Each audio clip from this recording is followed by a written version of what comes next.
dimineața, good morning. 12 years ago, we organized an excellent event, Doctor Honoris Causa ceremony, and the awarded person was Martin Schulz, the President of the European Parliament at that moment. For the one who are aware of the policies of SNSPA related to Doctor Honoris Causa, we generally decide to award someone very rarely. For example, in the last 4 years, we didn't decide anything on this issue. And when we decide for something very clear and specific. And in that moment, in 2012, everything started from a research done by some students from the International Relations Department. We have here our colleagues from International Relations Department. And the topic of the research was related to different interventions, messages, speeches in the European Parliament related to Romania before Romania was finally accepted and became a member of the European Parliament. And according to this research, the first member of the European Parliament who ever said something related to Romania, more exactly said Romania has to be member of the European Union, it was a member, the European member of the European Parliament, Martin Schulz, and that signaled something to us. Afterwards, we learned from some friends, Mr. Schulz will pay a visit to Romania, and we came up with the idea to recognize the work of a very good friend of our country and a very good supporter of Romania, not just before Romania became member, but also afterwards. We have here Professor Pașcu, many years working together as vice president and also previously from the International Relations Commission and so on. So that is the way Martin Schulz became a member of the academic community. Symbolic member, but he is a member. And my message before to conclude the ceremony in 2012 was the following. Mr. President, okay, now it's a happy day, but next Monday in the morning, you'll receive the schedule. You have to come back and to give lectures periodically. It's true, the schedule was postponed 12 years, but we are very happy. We have our colleague back in the academic community ready to share with us his thoughts related to what's going on around us. And I'm stop here my short introduction and very happy to have you and for the fact that you accepted. So you have the floor, you can sit if you would like, 20-25 minutes, never mind, you decide, there is not a time limit, and after that, sure, prepare the questions for our special guest. Thank you very much.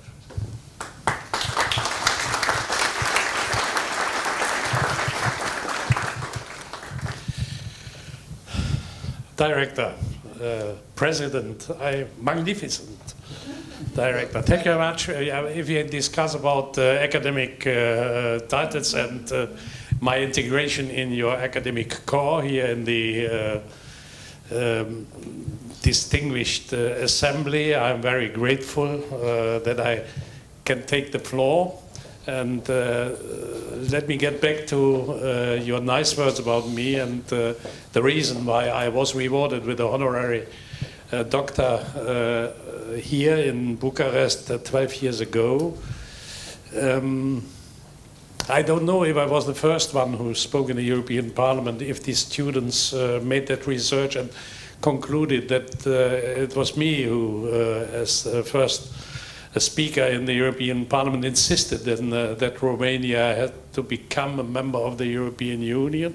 I must admit, I remember the speech, but I'm not sure if I was the only one, but if I was the only one, First one. or the first one, yeah, no, yeah, excuse me, the first one. The second was 2 years ago.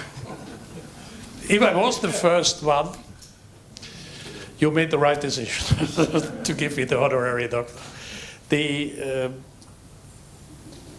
European Parliament in that time discussed about enlargement in a way I could never accept, especially concerning Bulgaria and Romania. And this was not a debate based on the duty of these both countries to fulfill the so-called Copenhagen criteria to join the European Union.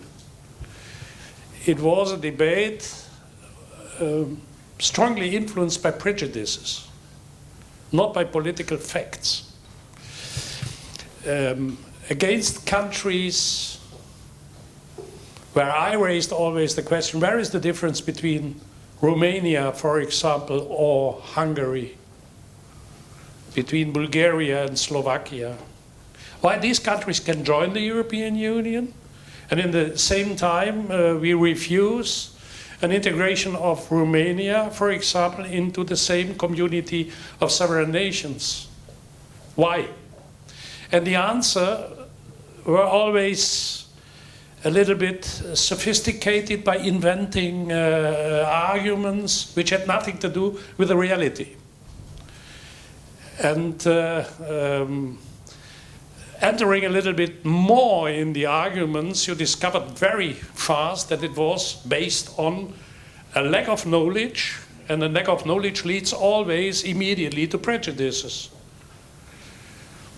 And this is one of the strong elements of my individual conviction, independently from my political orientation as an individual.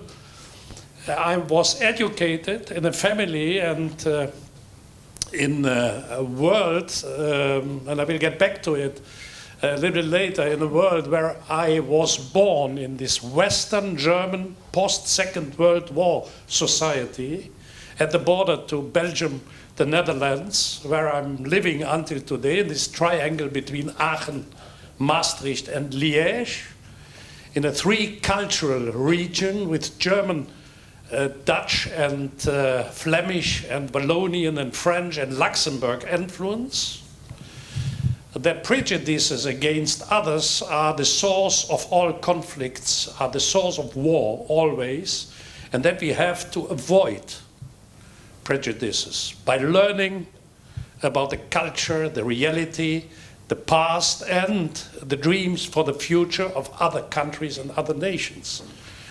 And therefore I was always very angry when I saw that in the European Union prejudices prevailed and influenced more political decision making than very neutral analysis and assessment of reality and facts. And honestly, some of the member states joining the European Union already 2004 had already 2004 on which is concerning some of the criteria of Copenhagen, especially economic elements, were lagging behind Romania in that time, but became member of the European Union and Romania not. And that led me to this conclusion for me as a group leader of the Social Democratic group in that time in the European Parliament, that we should really insist on an enlargement to the European Union. Honestly, it came too late. But the prejudice, it was good that Romania joined then at the 1st January in 2007 the European Union, but could also be some years earlier. And the experiences I faced then afterwards was that in some of the member states of the European Union, in some of the governments, these prejudices continued. And that we just recently, imagine, more than 15 years later, concluded at the end about integration of Romania into the Schengen area, was in my eyes not only a mistake, it is shameful. And therefore, because we are here in a in an institution of political science, I want to take this as a chance to discuss with you today about the risk in international diplomacy not to stick to promises. In our private life, if you have somebody who is not sticking to what he is promising you, perhaps once you can forgive him, because life is dynamic and from time to time happen things that you can't keep your word. And if you explain and present then your excuses on the basis of an understandable explanation, okay, you can forgive somebody. But if this happens repeatedly, in your private life, you would say, listen, that's enough now. Huh? But that behavior in our private life, leading already for us as individuals privately to difficult and unpleasant situation, even perhaps at the end to a break with friends, to a rupture with people you used to work with. You should not allow that this is transferred on a diplomatic international level. I give you an example not about your own country, about another country, about what I called a diplomatic betrayal of the highest and riskful degree. Zoran Zaev, Prime Minister of North Macedonia, and Alexis Tsipras, Prime Minister of Greece, put their entire political weight in the negotiations about the name question of Fyrom or North Macedonia with the Greeks. You remember that Greek governments, left-wings or right-wing governments, mobilized emotions in their country against the name question whenever an election campaign needed that emotional step. Papandreou, I will never forget, a friend of mine, the old one, not George, his father, Andreas, mobilizing hundreds of thousands of people with Greek flags at the border. Macedonia is Greek. The European Union put one condition to Macedonia, North Macedonia. Please decide about that name question to join the European Union as a criteria of membership. And Zoran Zaev, as Prime Minister, running really the risk to lose his post, said, okay, we negotiate with the Greeks. Tsipras, for the first time after a long period of conservative rules under enormous difficulties in the countries, you remember the financial crisis of Greece, with the fall of the Papandreou and the Samaras government, and then with the surprising victory of Syriza, and the enormous, exceptional, unprecedented pressure internally by economic and financial reasons, nevertheless, he said, I want to create peace in the region, stability in the region, and therefore North Macedonia should become a member of the European Union, and therefore we negotiate the so-called PRESPA agreement, and they agreed about the name question solution. It was solved by referenda in both countries. It was not a ratification parliamentarian. They made referenda, and they won. So that paved the way for North Macedonia to open the access negotiation. Then the European Council gathered, and the President of France said no. This is, in my eyes, a kind of diplomatic betrayal. You promise something, people, politicians, citizens, whomever, believing in your honesty and in the campaign sticking to the promise and fighting for the achievements as a precondition for membership in the European Union, discover then that by tactical, political, domestic reasons, heads of governments or presidents say no to what they themselves had promised in before. This is terrible. Why is this so terrible? Because a transnational democracy, a democracy like the European Union, where sovereign countries transfer elements of national sovereignty to a transnational level, means nothing else than a kind of giving up a sovereign power to institutions on the next level. Must be sure that this transfer of sovereignty happens in the frame of mutual trust. If not, and you convince your people in your country, let's give up that sovereignty and we transfer it because together we are stronger than alone, and your partners on the next level are not prepared to stick to what they promised you, you will be perceived in your own country as a betrayer of the interests of your own country. And then you lose the trust you need to organize on the next level with the other nations together, with the other governments together, the necessary step to protect your people better in a community than alone. That means such a behavior is completely counterproductive on which is concerning the necessary organization to tackle the challenges of the 21st century for all of us, for the Germans or for the Romanians. And this is my second observation. The European Union is threatened and challenged like never before. In the 21st century, in our multiple crisis area in which we are living,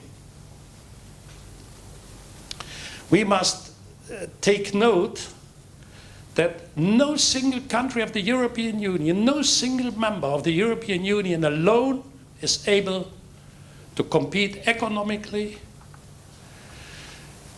to compete militarily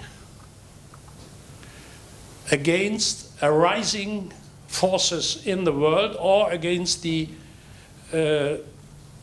permanent superpowers we are working with since now more than 80 years.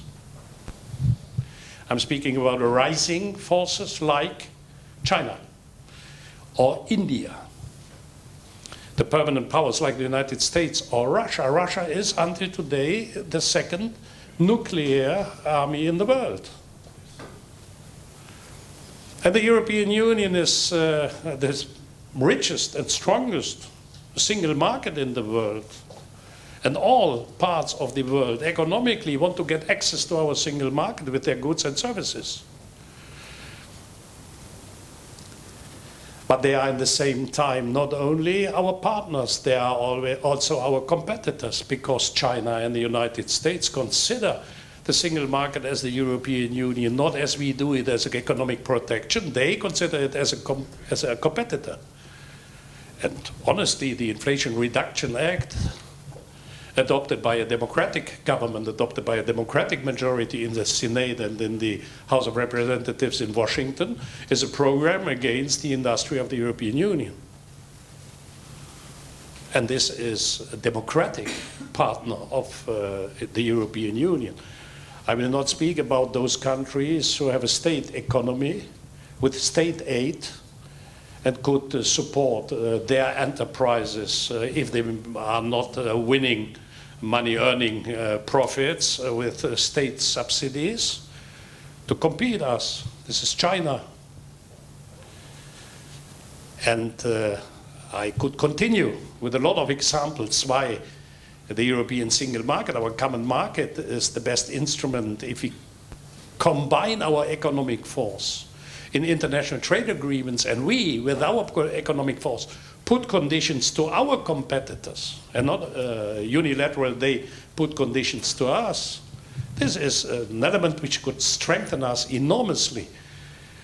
But if we will not combine our economic power with a political one, if we continue to be divided politically in 27 different opinions, 27 different strategy, we have no chance to tackle the challenges we are facing, especially politically, with China or with Russia or with the United States or with India or with the Asian Pact. Indonesia. Indonesia is the biggest member state of the ASEAN countries, 200 million inhabitants, average of growth between 8 and 12% every year. By the way, the biggest Muslim democracy in the world, 220 million citizens. My country, Germany, has 82 million inhabitants. India and China are neighbor countries. Both countries have 1.4 billion citizens, together 2.8 billion citizens.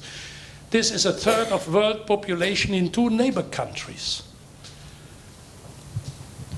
If these two neighbor countries, by the way, competitors, and India is, as we saw just recently, a functioning democracy, we should draw on our side, because China is for sure not a democracy.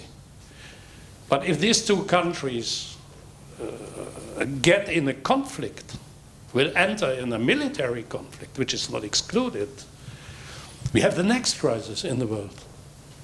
How should a country like Luxembourg or Belgium or Slovenia or Austria, okay, Austria is a very specific case, the Austrians, okay, they tackle all challenges, or Portugal should compete with China or the United States. We Germans, we are the third economic power in the world. We are generating 35% of our GDP in export, but 67% of our export is going to this internal market of the European Union. We depend from a strong European Union more than ever other countries. My long-standing colleague in Europe, the former Prime Minister of Luxembourg and later President of the European Commission, Jean-Claude Juncker, he told always when he had some schnapps, what's that? Some cultural events. He told us always this joke that he said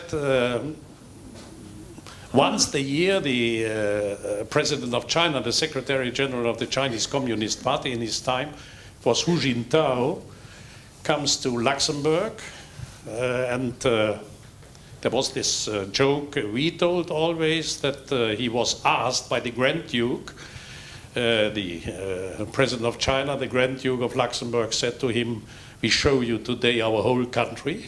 And then he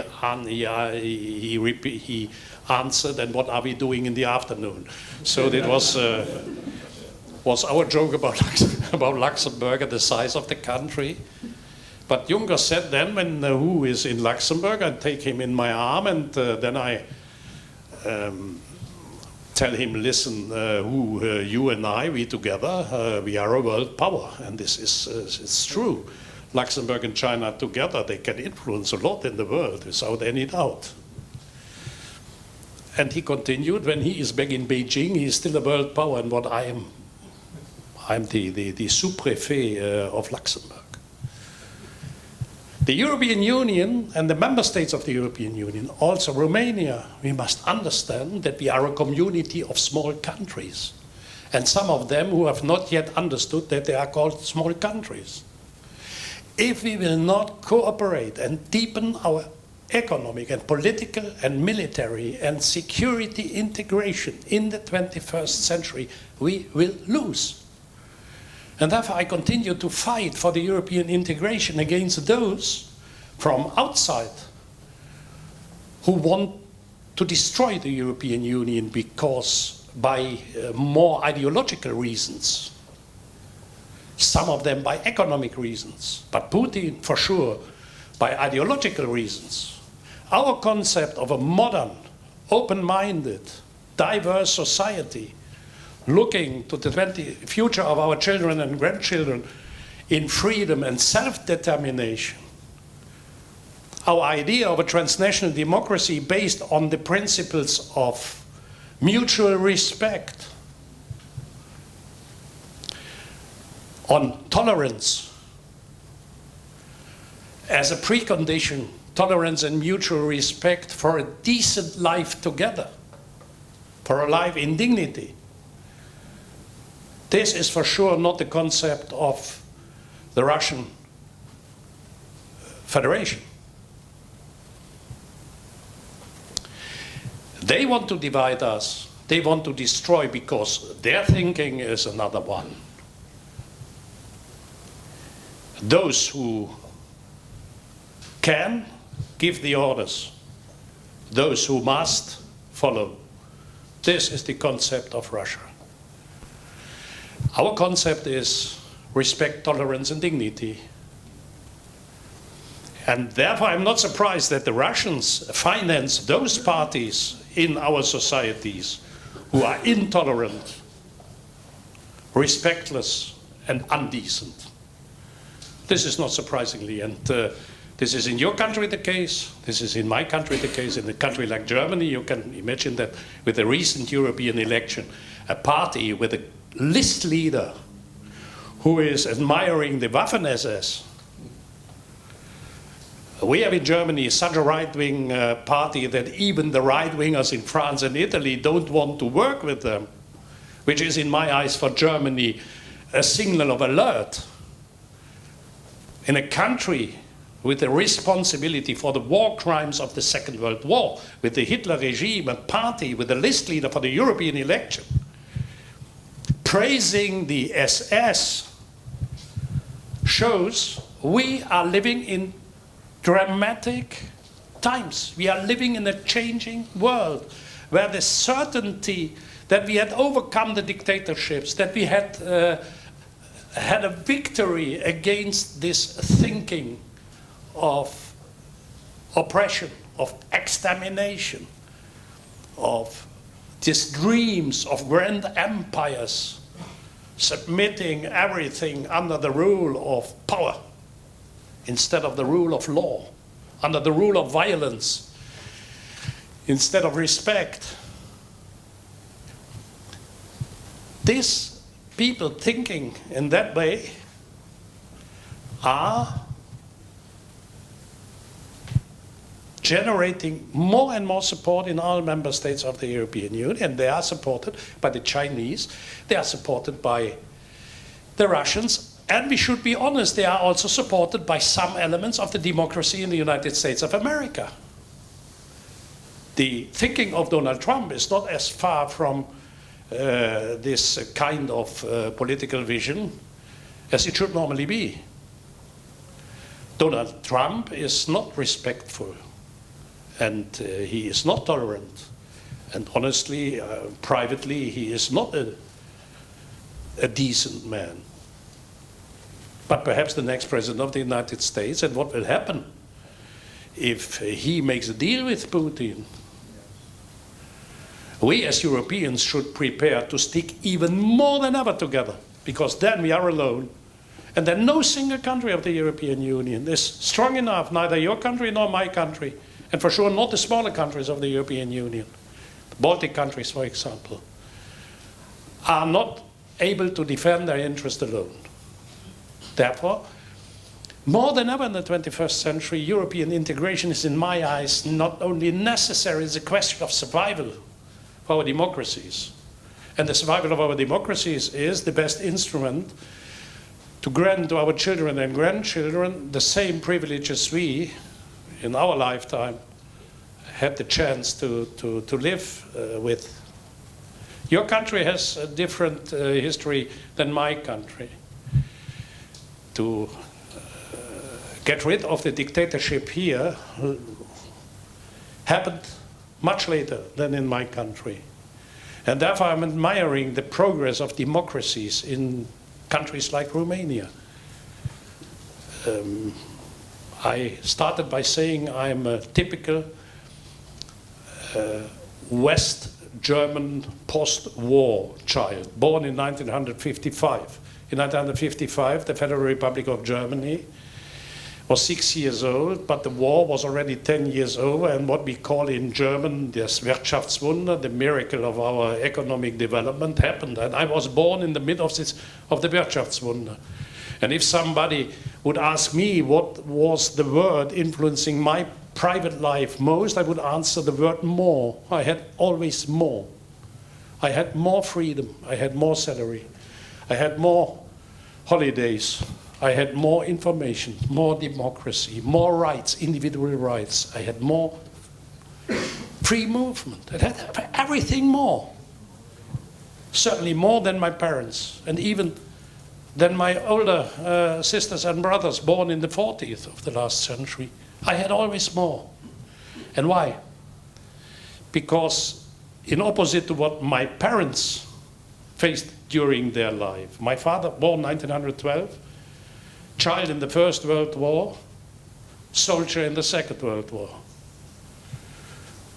My older brother, born the 5th of September 44, on the 6th of September 44, one day later, my hometown was bombed by the Allied forces, and at the end of this bombardment, were 80% of the city destroyed. And my brother and my mother, they went the 6th of September in a cave in a cellar under the house of my grandparents, and they came upstairs 4 months later in January 45. This it's not a special exception, it's a normal life of German families in Western Germany. That was the fate of my older brother, and I was born in democracy, in freedom, in whatever.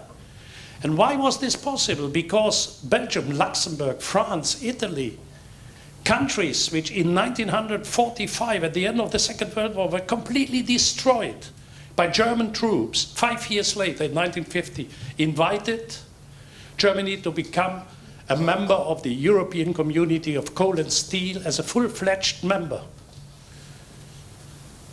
Against a lot of resistance in these countries, because there was living a lot of people suffering under German dictatorship and occupation, and they were against. But Schuman, the famous French foreign minister with the Schuman Declaration, said in the French National Assembly, if Europe wants to have once really sustainable peace, Germany must become a democracy. If that country continues to be the uncertain dictatorship, we will never have peace in Europe. And we achieved. And then came the fall of the Iron Curtain, and in 1989 and 90, the reunification of our country, which was an initial step for bringing the whole continent together.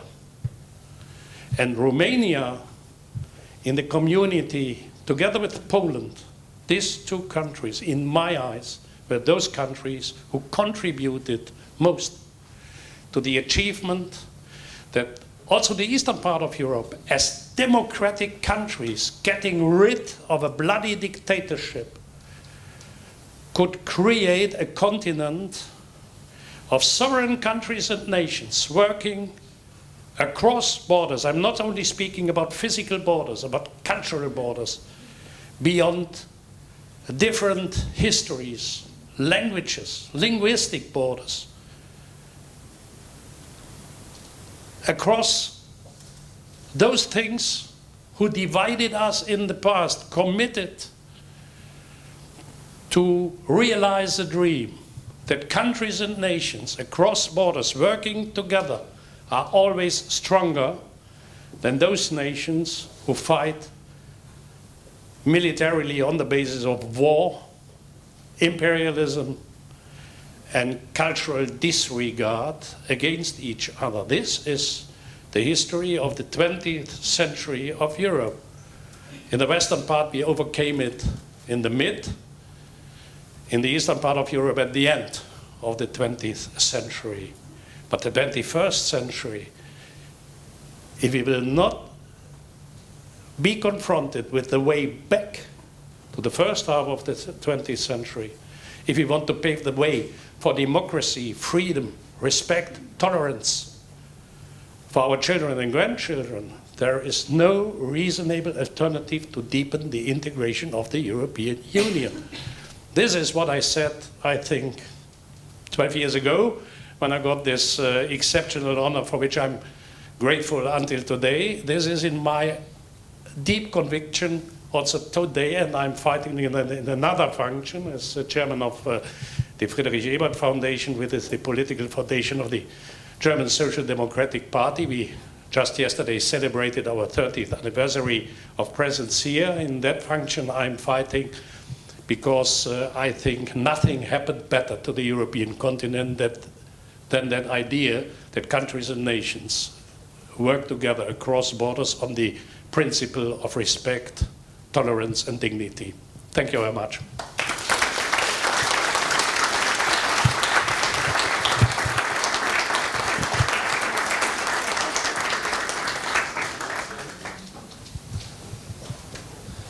Mr. President, thank you for your intervention. There are topics which generally are discussed confidentially, but in SNSPA we are very open. So I think we can have a meeting of our administrative council of SNSPA and decide on the spot, considering your experience, to change your status here in SNSPA from honorary to full-time professor.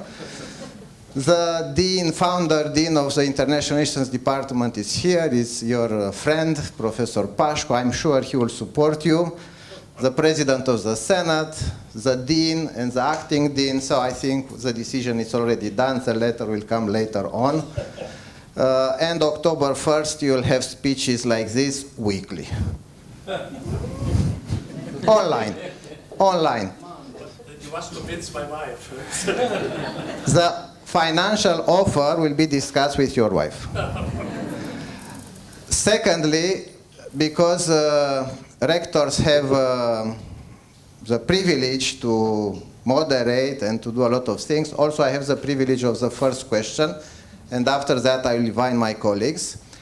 I'm looking to Yuri Elancă, the former Prime Minister of Moldavia. Also, he is a member of our academic community as a Romanian citizen, but also he is a Moldavian citizen. For us, it's important to know what is going to happen in the next years. Also, you know, Romania has supported all the time Western Balkans. 1 month ago, the president of Montenegro was here speaking about exactly the same things, the promise which he made in front of his citizens to lead Montenegro to European Union. But also we are interested to see what's going to happen with Moldavia. And also we know there are discussions about Turkey, decades of discussions. And unfortunately, Ukraine, Georgia. But my question would be more focused on what would be the perspective in terms of years related to Moldavia and some countries from Western Balkans. After that, I let and I invite my colleagues to address questions. I think the best way is to have some questions and to answer to a bunch of them. So, please. The first one, our colleague, student, please introduce yourself and the question. I'm Rona Rotaru, student here at SNSPA. I would like to know how can we increase the gender equality in Romania, because we are last in Europe. According to Gender Equality Index, we have the lowest score. So what can be done to increase the gender equality? Thank you very much. Please, Claudiu. Right. Mr. President, I'm Claudiu Crăciun in the Department of Political Science. You're visiting a country which for long looked at Germany as a model for its seriousness and character and economic performance. But I think in the last year we can add another item to it. And I was very pleasantly surprised to see that hundreds of thousands of German citizens took the streets protesting far right. Claudio, so, question. It's yes, not lecture, it's question. It comes. So, two questions, very directly. how do we recognize fascism and how do we fight it? Thank you. There is someone there, please. In the room there is also a colleague from European University Institute, Florence. I want to acknowledge her here. We are partner in European University Network, Civica. So, question. Hello, thank you for being here and giving us the opportunity of tapping into your experience. My question would relate to both your experience, political experience in the European Parliament, but also to your role with the Friedrich Ebert Stiftung Foundation. I also want to connect it to the German experience. Both institutions, both countries and political arrangements count a lot on the idea of compromise. And your political experience starting in the early 90s was synonymous with the years of compromise at the political level. How do you see coalitions that go from left to right? I was reading political news these days and they said our Western partners will look at Romania and say it's a great success because the far right was kept out. Let's say, but at the same time we have the most contested elections results. Is it really fruitful for democracy now? So, let's answer a round of questions.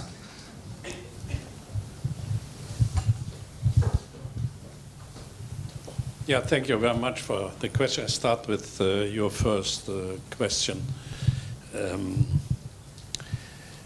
The enlargement of the European Union means nothing else than to integrate within that community of nations and countries who are not yet a member but who belong to Europe and to our idea.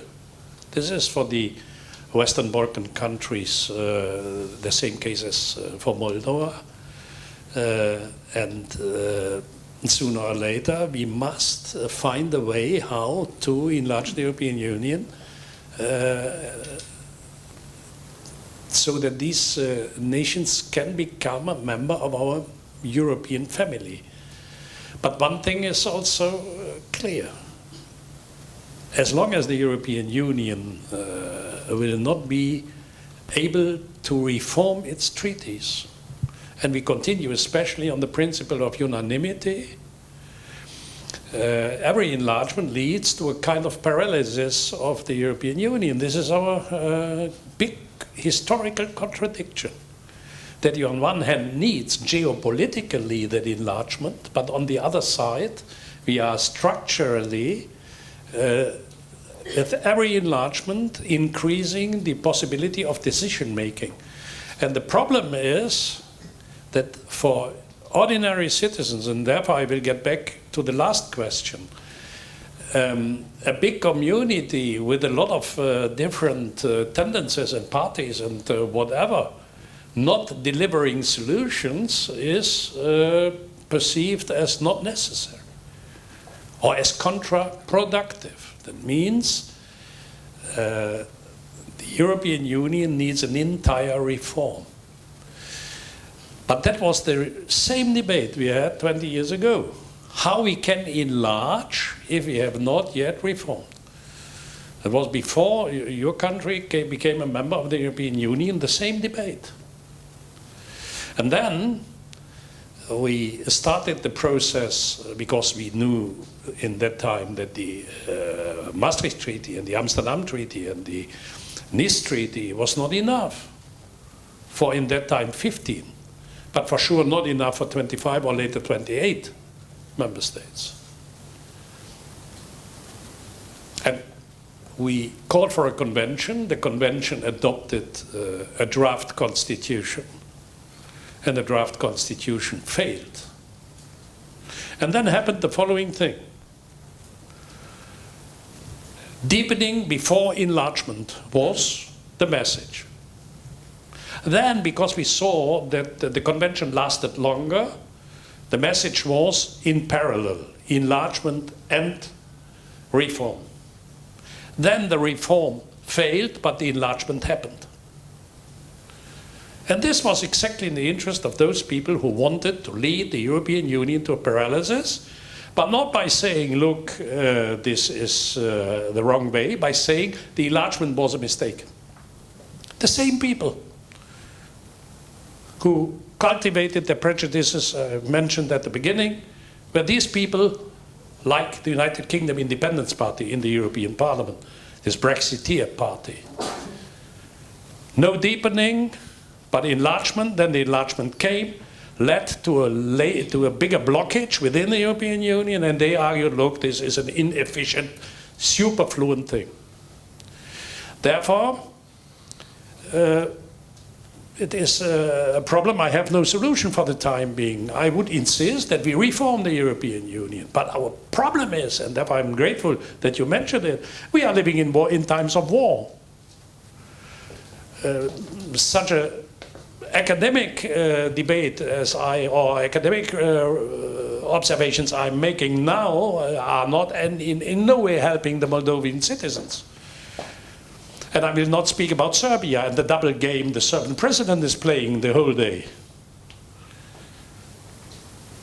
And I can't speak about Turkey, because if we enlarge the European Union with Ukraine, which is sooner or later necessary, what are we telling to the Turks?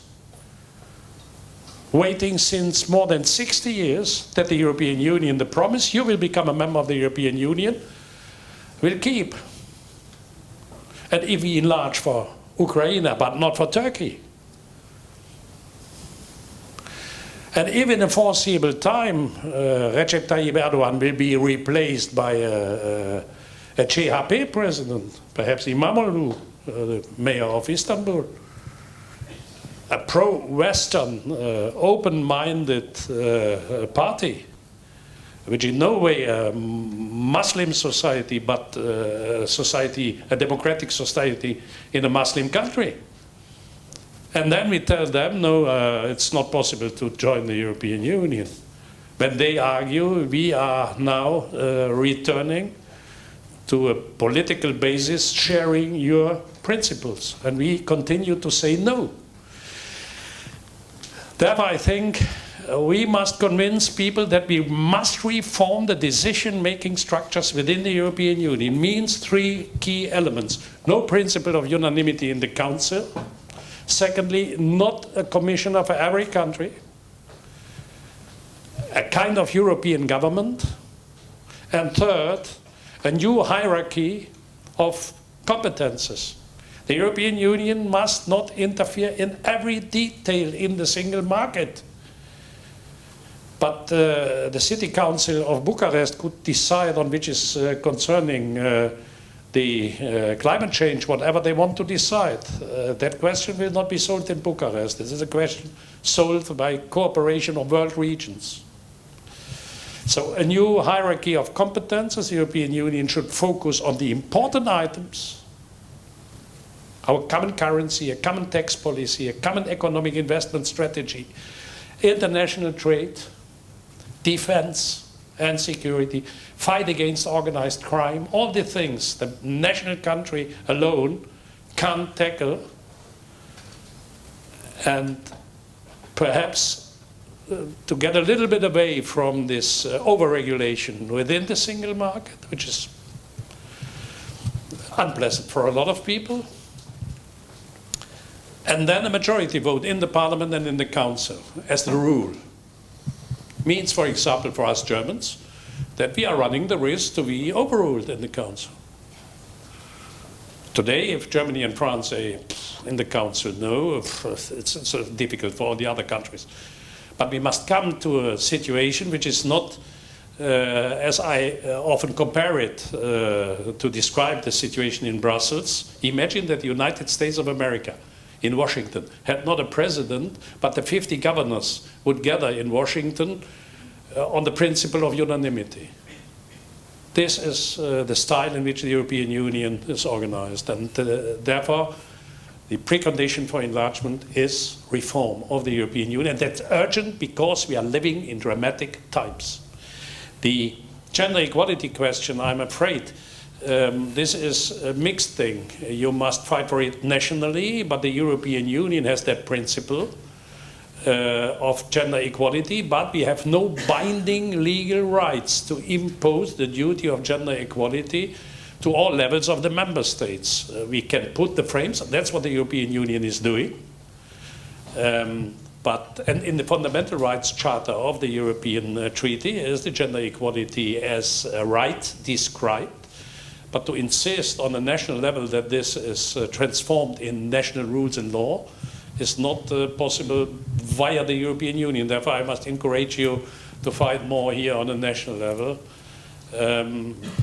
Here, the European Union can only assist, but not interfere directly.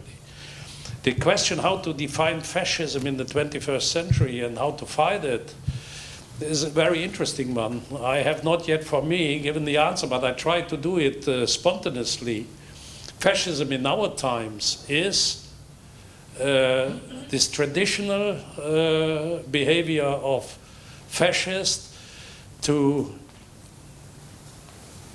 cause a single, or to identify a single element of politics causing all problems, to reduce the complexity and interdependencies of all the problems to one single reason causing these problems. In an average, against minorities or one minority in a country with a political mechanism. We are facing these problems because they are there. Therefore, they must disappear. Then the problems will disappear. This is the mechanism of all fascists. In our countries, in my country, it's the migrants. In other countries are the Jews or the, I don't know, they find always the Muslims or whatever. One thing, because they are there, we have the problems, therefore they must disappear, then the problems disappear. Leading in my country to a debate of remigration. Germany has 30% of our population with a migration background, and we have a right-wing party discussing in Potsdam, which is not as far from Wannsee. So fascists, but this is not enough in the 21st century. We must add one thing. Our democratic institutions are strong and they are resilient. And one way of the fascists is to occupy democratic institutions and to destroy them from inside. Poland made this, United States. I put only on the highest Supreme Court people of my thinking. Then the Supreme Court will never go against my laws adopted in the chamber or decrees imposed by me. This is the thinking of Trump. So fascism in the 21st century is not only racism, xenophobia, and disregard of minorities, it is also destruction of democratic institutions from inside. Not with violence on the streets, but with occupying them and destroying them from inside. That would be my spontaneous, superficial answer, but I'm sure you will enter in it more detailed. Grand coalitions, I negotiated a grand coalition in Germany with Angela Merkel in 2017. And it was so attacked, and this bloody grand coalition, and always this feeling of a lot of people, there is no difference between the big political tendencies, right and left, this is the same. This is the propaganda of the right and left-wing extremists. And they are profiting if a grand coalition is not delivering. The moment you are delivering solutions, people are satisfied. The moment you have the impression, or you are giving the impression that a grand coalition leads to the fact that big parties are blocking themselves inside the government by tactical reasons, and therefore solutions are postponed or not possible to find ways of compromises, then a especially right-wingers, are putting in doubt the principle of democracy. Then in 2021, the Grand Coalition was replaced by a three-party coalition, which is in Germany very unusual. It's the Social Democrats, the Greens, and the Liberals. Honestly, to compare the decision-making with the three parties in our government, the Grand Coalition was a horse race, really. We were fast as never before, and now people are dreaming about the return to a Grand Coalition in Germany, which could deliver solutions. It is unusual in a democracy that center-left and center-right parties are cooperating. Normally, they should compete in a democracy. In times of exception, I think this is necessary from time to time, that they cooperate. Honestly, looking to the figures of Romania for the time being, is not as bad, the government. The country faced already a situation worse than today. But on a long run, it's quite clear a Grand Coalition should be an exception. But the fragmentation of the political landscape is also another element of our times, and is forcing often right-wing and center-left and center-right-wing parties to cooperate to bring at the end a majority, to create a majority in the parliaments. So my answer is, it is not the normal case, but in exception, the question should be at what is the normal case in exceptional times. So must be decided from case to case and from country to country different. For example, in countries with a civil war, with the history of a civil war, it is extremely difficult to bring right and left wingers together. Johan and I, when we remember our Spanish colleagues, for example, in both groups, the Partido Popular in the conservative group and our PSOE people in the, it's extremely difficult. When I as group leader said hello to Partido Popular member, I had already an intervention of the Spanish socialist delegation by saying, what have you to deal with them? So, I mean, I'm exaggerating a little bit, but this is extremely difficult. Italy, for example, same thing. And in France, since 1789, the relationship between left and the right is relatively difficult. Okay.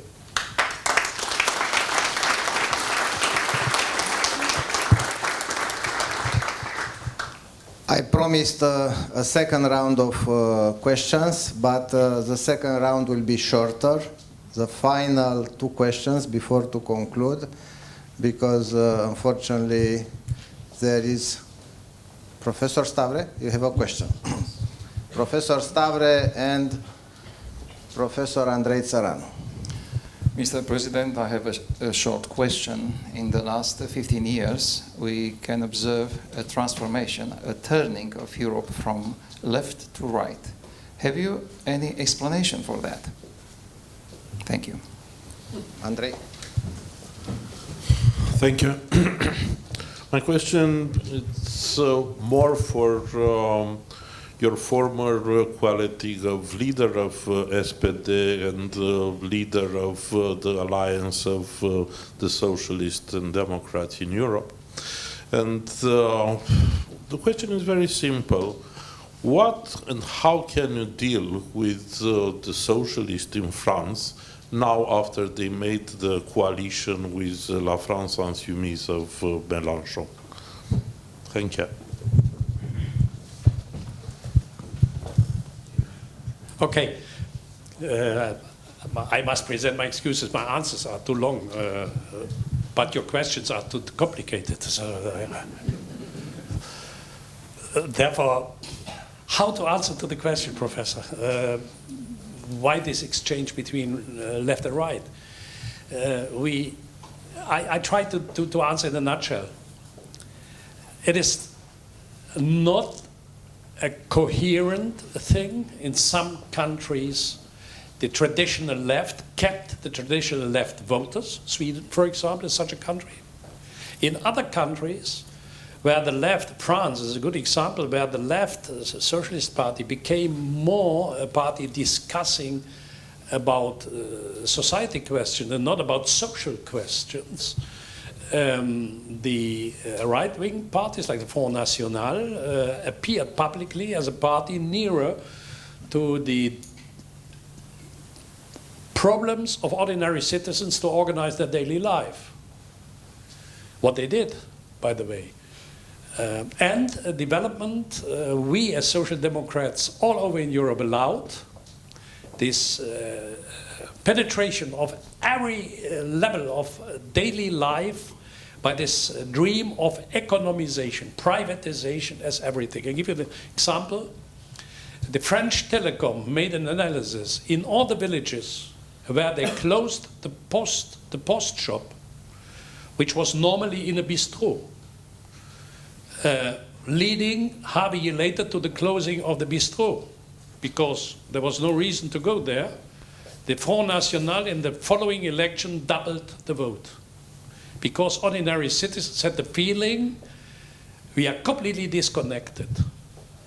And if socialist parties have not the principle that we are the protection force of ordinary citizens, we can discuss about everything, international politics, whatever, cultural questions, but if we give up that principle, we are the party defending the interests of those who have nobody else defending them, then we lose.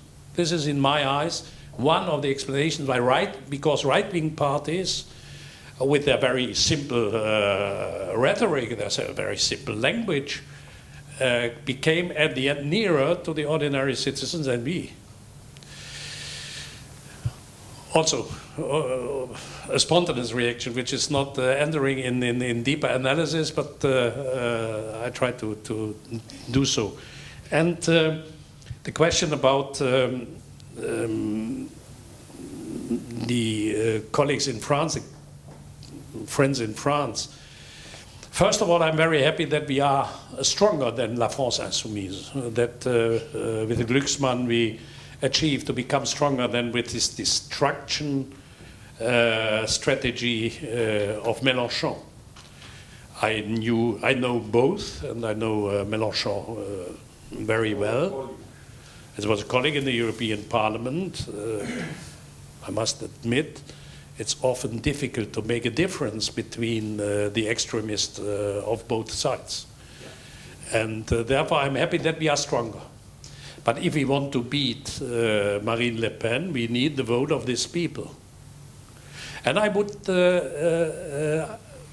add what I said in the answer to the previous question. There is a lot of people voting for La France Insoumise, not by ideological reason, but by the feeling they are protecting me more than other people in the question of housing, in the question of food prices, of energy prices, of taxes. So 95% of citizens, I was 11-year mayor. I had the privilege to become the highest representative of the European Parliament, but in the same time I was 11 years mayor of a city of 40,000 inhabitants in Germany. My political experience is the following one, and with this I will close. You can discuss whatever, and people are allowing you to create worldwide solutions if they have the feeling he cares about me and my children. 95% of citizens have no clue about the United Nations or about the European Union or NATO or whatever. But 2 salaries, 2 children, and not enough money to pay the rent for the apartment.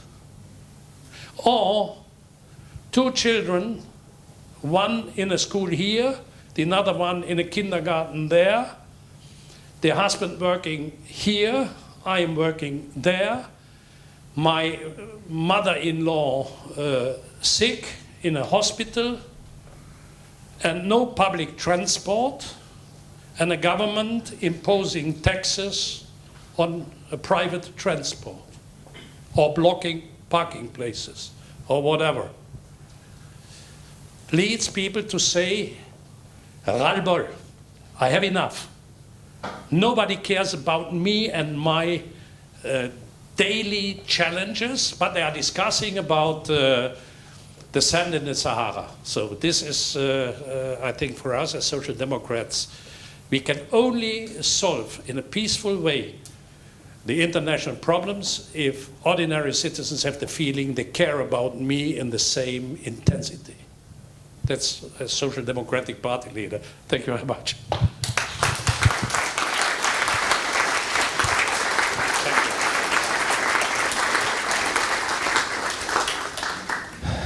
Mr. President, I've attended many conferences. I think, and I'm old enough to be able to compare. I think it's the first time when really in 1 hour I had the possibility to see through your explanations the big picture, geopolitical picture, and the picture in an ordinary family, never mind this is in Germany, Romania, or around the world.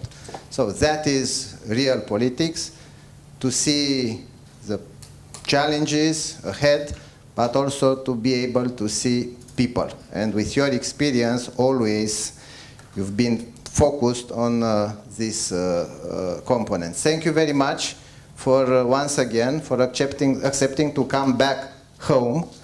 And I hope we will do the deal with your wife and to have you back starting October in SNSPA. Thank you very much.